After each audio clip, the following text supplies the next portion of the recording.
മൂന്നാം semester BA BSc common course മലയാളത്തിലെ ആദ്യത്തെ മൊഡ്യൂള് നാടകം എന്നുള്ളതാണ്.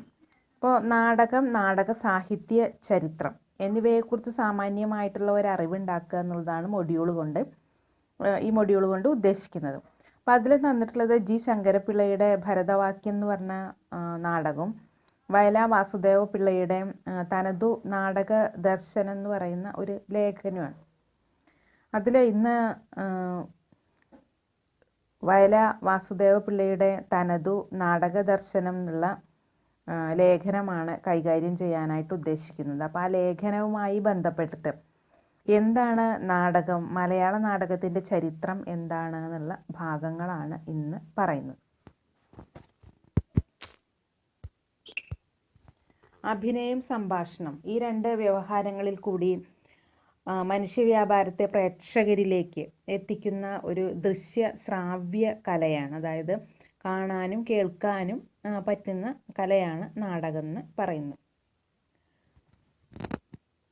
ഒരു പൂർണ്ണക്രിയയുടെ അനുകരണം എന്ന് അരിസ്റ്റോട്ടിൽ ഈ നാടകത്തെ നിർവചിച്ചിട്ടുണ്ട്. നാടകം എന്ന് പറഞ്ഞാൽ എന്ത് എന്നുള്ളതിന് അരിസ്റ്റോട്ടിൽ കൊടുത്തിട്ടുള്ള നിർവചനമാണ് ഒരു പൂർണ്ണക്രിയയുടെ അനുകരണം.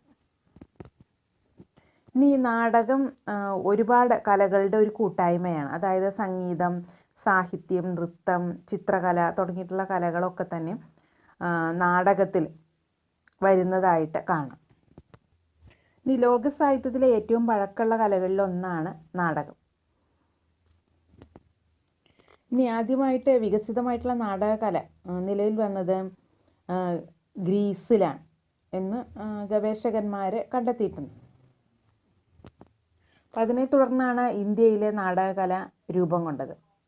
ദേവതകൾക്ക് ബലിയർപ്പിക്കാൻ ദേവതാ പ്രതിഷ്ഠകൾക്കു ചുറ്റും അണിനിരന്ന് ആരാധനാപരമായ പാട്ടുകൾ പാടുകയും താളാത്മകമായി ചുവടുവെച്ച നൃത്തം ചെയ്തുകൊണ്ട് പ്രതിഷ്ഠയെ വലം വയ്ക്കുകയും ചെയ്തു വന്നു. ഈ ചടങ്ങ് കലാപരമായി വികസിച്ചപ്പോൾ ആരാധകർ പാടിയിരുന്ന ഗീതങ്ങളിൽ ഓരോ ഭാഗവും ഓരോരുത്തർ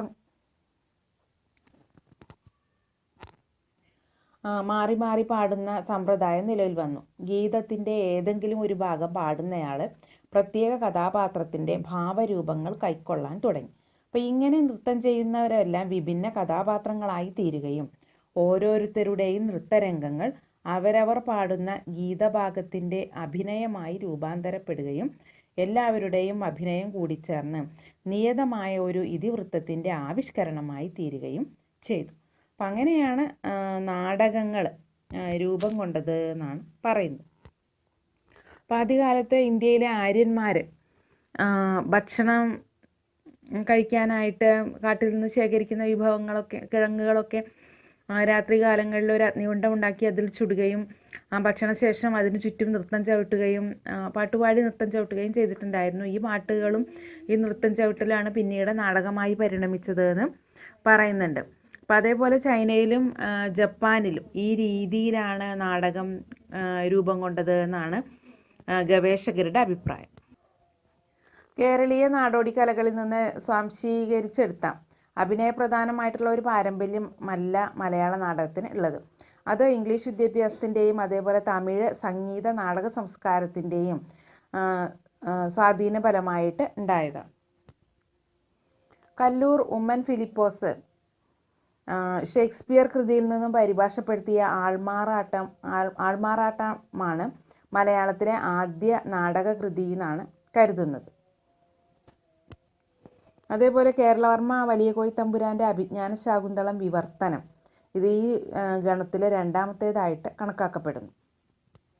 ഈ ശാകുന്തളം വിവർത്തനം വരുന്നതിന് മുമ്പ് തമിഴ്നാട്ടിൽ നിന്നും വന്നിട്ടുള്ള സംഗീത നാടകങ്ങളെയാണ് കേരളത്തിലെ നാടകമായിട്ട് അവതരിപ്പിച്ചിട്ടുണ്ടായിരുന്നു. കേരളവർമ്മയുടെ വിവർത്തനത്തോടു കൂടിയിട്ട് പിന്നെ നിരവധി നാടകങ്ങൾ മലയാളത്തിൽ പുറത്തിറങ്ങുന്നുണ്ടായി. ഇതിൻ്റെ കൂടെ തന്നെ സാമൂഹിക പ്രശ്നങ്ങൾ അവതരിപ്പിക്കുന്ന നാടകങ്ങളും നിലവിൽ വന്നു. ആദ്യകാല നാടകങ്ങളിൽ CV രാമൻപിള്ളയുടെ ചന്ദ്രമുഖി വിലാസം, കൊച്ചുണ്ണി തമ്പുരാൻ്റെ കല്യാണി കല്യാണം, KC കേശവപിള്ളയുടെ ലക്ഷ്മി കല്യാണം, കണ്ടത്തിൽ വർഗീസ് മാപ്പിളയുടെ എബ്രായ കുട്ടി തുടങ്ങിയവ ഉൾപ്പെടുന്നു. ഇതിൻ്റെ കൂടെ തന്നെ ചരിത്ര പുരാണ നാടകങ്ങളും കേരളത്തിൽ സ്വാധീനം ചെലുത്തി. രാമായണം, മഹാഭാരതം, ഭാഗവതം, തുടങ്ങിയവയെ ഇതിവൃത്തമാക്കിയുള്ള നാടകങ്ങളും ധാരാളമായി ഉണ്ടായിട്ടുണ്ട്. സാമൂഹിക അനാചാരങ്ങളും അസമത്വങ്ങളും കൊടിയുത്തി വാഴുന്ന ഒരു കാലഘട്ടത്തിലാണ് സംഗീത നാടകത്തിൽ നിന്നും വ്യത്യസ്തമായിട്ട് മാനവിക ബോധം ഉണ്ടാക്കുന്ന നാടക സങ്കല്പം കേരളത്തിൽ ഉണ്ടായത്.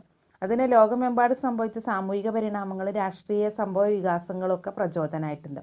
1929 വീട്ടി ഭട്ടതിരിപ്പാട് രചിച്ച അടുക്കളയിൽ നിന്ന് അരങ്ങത്തേക്ക് എന്നുള്ള നാടകം ഒരു സാമൂഹിക നാടകം എന്നുള്ള രീതിയിൽ ഒട്ടേറെ ചലനങ്ങൾ സമൂഹത്തിൽ ഉണ്ടാക്കാൻ പര്യാപ്തമായിട്ടുള്ള ഒന്നാണ്.